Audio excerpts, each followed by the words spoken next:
how do you stand up in a room for someone else who may not have a voice?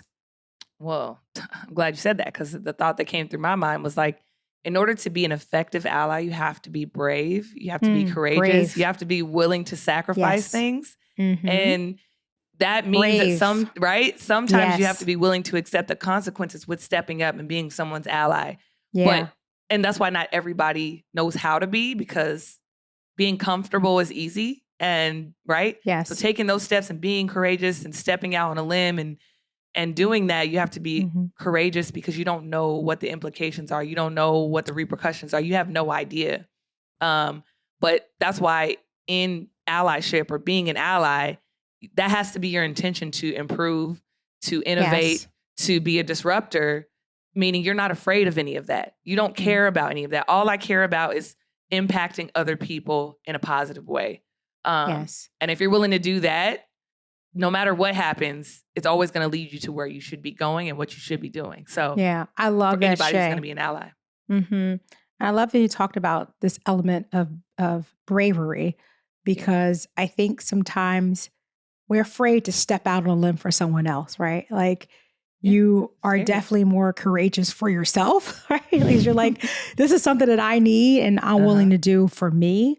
Yeah. But when it comes to putting yourself out there for someone else, you may not be inclined to do so in terms of how that's going to impact you.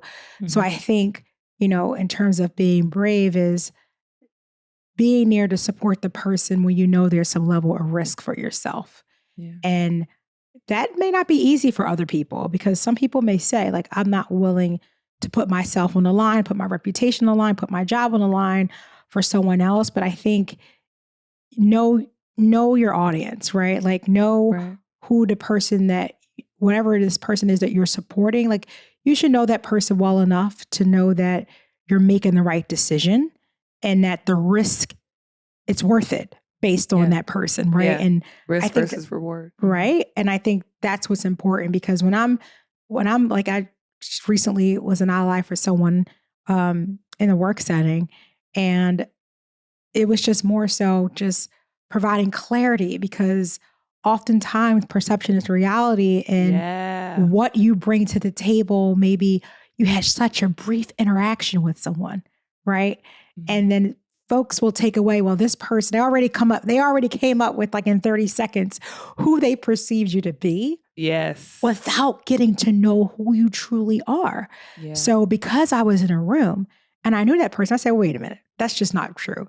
That person is actually kind, very humble, is really good at their job. So I provided just more color based on what this perception was about this person. So